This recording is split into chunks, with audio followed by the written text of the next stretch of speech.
It is July the 12th, 2023, and our reading today in the book of Proverbs. In fact, we've got to the final chapter 31.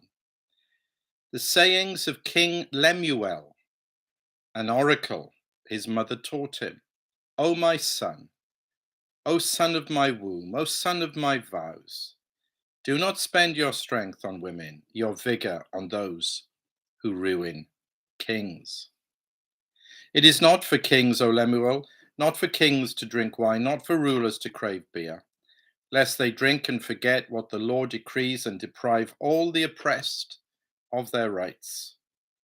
Give beer to those who are perishing, wine to those who are in anguish. Let them drink and forget their poverty, and remember their misery no more.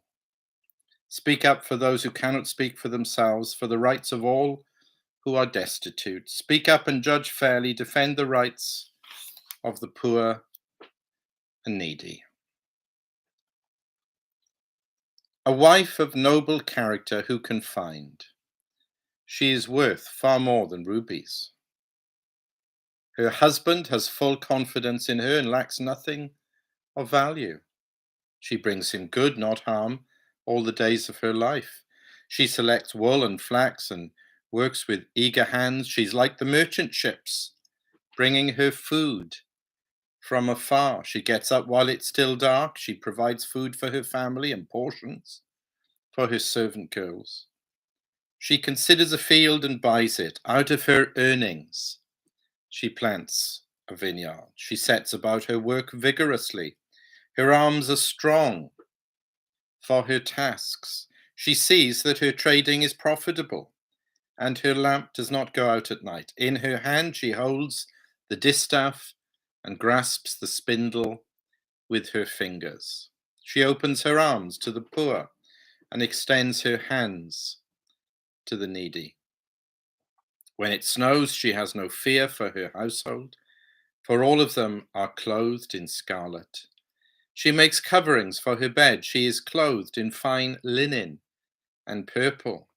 Her husband is respected at the city gate, where he takes his seat among the elders of the land. She makes linen garments and sells them, and supplies the merchants and sashes. She is clothed with strength and dignity. She can laugh at the days to come. She speaks with wisdom, and faithful instruction is on her tongue. She watches over the affairs of her household and does not eat the bread of idleness. Her children arise and call her blessed, her husband also, and he praises her. Many women do noble things, but you surpass them all. Charm is deceptive, and beauty is fleeting. But a woman who fears the Lord is to be praised. Give her the reward she has earned, and let her works bring her praise at the city gate. Amen. Now, in this final chapter of Proverbs, again, we have a mysterious character who I think we only know of from the book of Proverbs.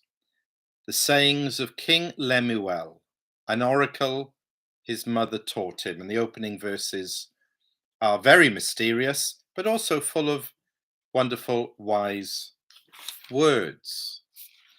Is it also from him who is particularly appreciative of his mother?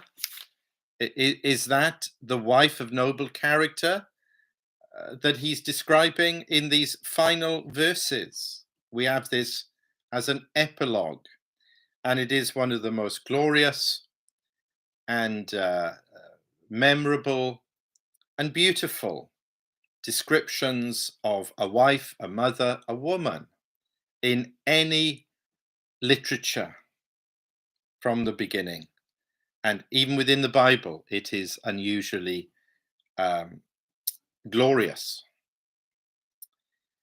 It would, I think, repay careful study, particularly by our wives, our mothers, the women that we know. It's a great Bible study in a sense. It's a great portrait. Oh yes, it's idealistic, no doubt, um, but it portrays a sort of high standard of godly womanhood.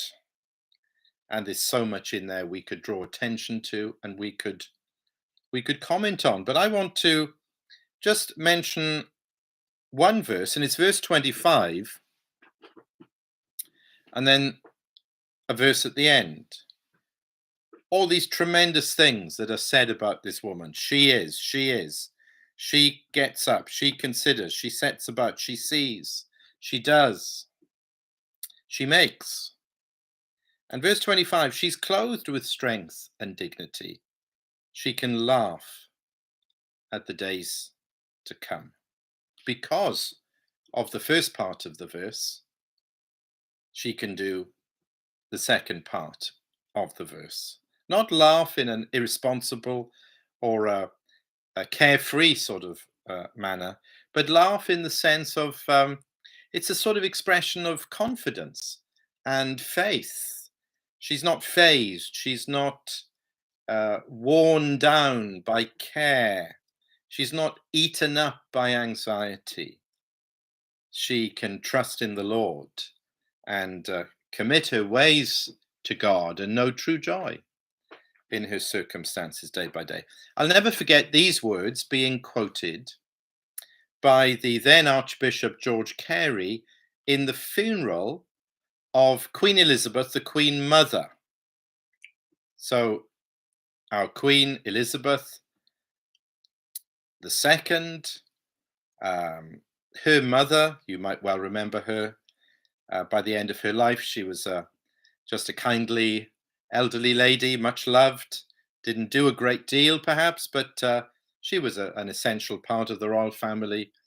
And of course, going back to the Second World War, much appreciated. And I remember George Carey, who obviously knew her well, using this passage and applying this verse in particular to her. She's clothed with strength and dignity. She can laugh at the days to come. He commented on her sense of humor, and again on her attitude of contentment, and also of trust, and of being able to be confident. I think that's the word. Confident, he said, in the Lord. He spoke of her as a woman of faith, and so on and so on. It was a rather lovely tribute, and that passage and that verse he used. How is it possible to be like that? To laugh at the days to come? I mean, even in the royal family, even if you're a king or a queen or a royal, there are ups and downs, there are losses and crosses. There's things to depress you, things to oppress you. There's death, there's life, there's burdens, there's blessings. How can we look ahead and laugh at the days to come? Well, the answer is surely at the end, verse 30, charm is deceptive and beauty is fleeting, but a woman who fears the Lord is to be praised. The root out of which that fruit comes is surely the fear of the Lord. This has been the main theme, really, in a sense, hasn't it been, through the book of Proverbs? The fear of the Lord is the beginning of wisdom. Again and again, we are told that. The fear of the Lord is the beginning of wisdom, and the knowledge of the Holy One is understanding. Proverbs 9:10. The fear of the Lord is the instruction for wisdom, and before honor comes humility. Proverbs 15:33. The fear of the Lord is the beginning of knowledge. Fools despise wisdom and instruction. Proverbs 1:7. The fear of the Lord prolongs life, but the years of the wicked will be shortened. Proverbs 10:27. The fear of the Lord is the fountain of life, that one may avoid the snares of death.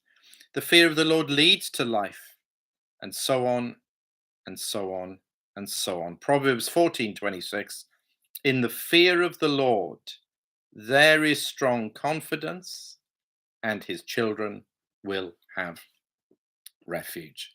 If we want verse 25, whether you're a woman, a man, a boy, a girl, if we want to have this kind of wisdom, this wise perspective on life and death, on time and eternity, the key has got to be being a woman, a person who fears the Lord. And coming back to the family, coming back to the marriage, coming back to the woman, the wife. She, the one who fears the Lord, is to be praised. Give her the reward she has earned, and let her works bring her praise at the city gate.